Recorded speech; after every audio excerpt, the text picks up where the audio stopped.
Halo, perkenalkan nama saya Devi Karisma. Saya dari mahasiswa Bina Sarana Informatika Prodi S1 Manajemen. Di sini saya akan membahas mengenai jasa perbankan. Jasa perbankan itu banyak jenisnya loh teman-teman. Ada giro, biliet giro, cek, wesel, tabungan. Kita bahas satu-satu ya teman-teman. Yang pertama giro.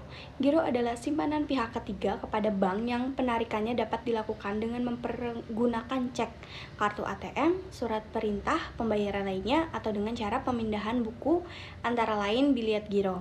Simpanan pihak ketiga tersebut distatuskan oleh bank dalam rekening giro atau current account. Pemilik rekening giro disebut giran. Kepada setiap gairan akan diberikan imbalan bunga berupa jasa giro yang besarnya tergantung bank. Simpanan giro ini setiap saat dapat diambil atau ditambah. Hal ini mengakibatkan rekening giro berubah-ubah. Karena seringnya penyetoran dan penarikan uang pemilik giro, rekening giro sering disebut rekening koran. Yang kedua ada biliet giro. Biliet giro adalah alat pemindah bukuan dana dari rekening giro kepada penerima yang disebut namanya, baik pada bank yang sama atau pada bank lain. Pengguna biliet giro adalah untuk menarikan non-tunai. Keunggulan adalah dengan tidak menggunakan materai dan pembatalan sangat mudah dilakukan oleh si penarik. Biliet giro ialah surat perintah yang telah distandarkan bentuknya. Bank menerima perintah pemindah bukuan sejumlah dana yang ada dari rekening yang bersangkutan kepada penerima yang disebut namanya, baik pada bank yang sama atau pada bank lain. Dengan demikian, biliet giro tidak dapat dilakukan dengan uang tunai dan tidak dapat dipindah tangankan melalui endorsement. Pembayaran giro adalah pemindah bukuan dari satu rekening ke rekening lain pada kantor bank yang sama atau dari satu rekening bank ke rekening bank lain.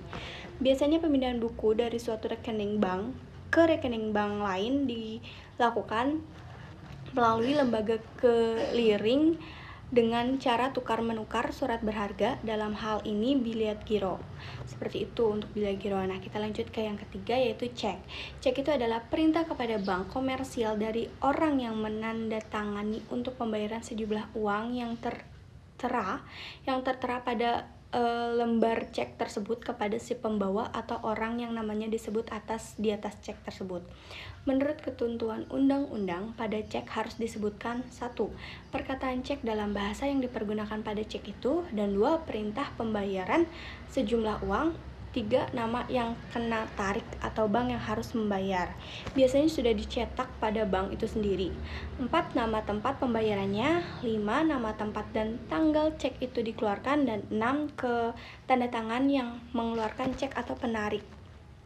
Nah, dalam cek itu terdapat juga jenis-jenisnya. Ada cek atas unjuk, cek atas nama atau pembawa, cek kosong atau blank cek kue, ada cek fiat, cek silang, cek silang, bank garansi. Nah, dalam bank garansi ini terdapat pihak yang terlibat dalam garansi bank, yaitu ada bank sebagai pihak yang memberikan jaminan disebut penjamin, nasabah sebagai pihak yang dijamin disebut terjamin, dan pihak ketiga yang menerima jaminan disebut penerima jaminan atas pemberian garansi bank. Bank komersial menerima imbalan jasa dari diterjamin berupa sejumlah uang tertentu yang disebut provisi. Lazimnya, provisi dihitung atas dasar presentasi tertentu dari jumlah garansi bank untuk jangka waktu tertentu. Misalnya, tingkat provisi 1 atau 2%, 3 atau 4%, atau 1% per triliun. Untuk mengatasi resiko atas pengeluaran garansi bank meminta lebih dulu kepada si terjamin untuk memberikan jaminan lawan atau counter guarantee yang nilai tunainya sekurang-kurangnya itu sama dengan jumlah uang yang ditetapkan pada jaminan dan tercantum dalam garansi bank. Jaminan berupa giro, deposito, surat berharga atau harga kekayaan berupa barang bergerak dan tidak bergerak. Nah, selama garansi bank berjalan dan belum habis gitu jangka waktunya, dengan sendirinya simpanan giro dan deposito dibekukan atau diblokir oleh bank. Nah, seperti itu untuk si yang tadi yang keempat. Nah, kita lanjut yang kelima, yaitu wesel. Wesel adalah perintah tertulis yang tak bersyarat dari penarikan kepada seseorang untuk membayar sejumlah uang kepada penarik atau kepada order dari penarik pada waktu diperlihatkannya wesel itu atau pada tanggal yang ditentukan. Pengertian tak bersyarat di sini ialah dari kewajiban pembayaran wesel tidak diperbolehkan dihubungkan atau dikompensasikan dengan utang si penarik kepada si tertarik. Nah, wesel ini sering disebut juga dengan draft atau bill of exchange atau disingkat menjadi bill atau exchange. Akseptasi wesel. Akseptasi wesel itu untuk menjamin wesel berjangka atau time draft usance draft akan dibayarkan oleh pihak tertarik pada saat jatuh tempo. Maka sering diminta akseptasi wesel. Dengan akseptasi ini dimaksudkan agar pihak tertarik berjanji membayar pada saat jatuh tempo wesel. Bila mana wesel berjangka atau time draft usance draft diaccept oleh bank disebut bankers acceptance. Bila diakseptasi oleh pedagang disebut trade atau komersial.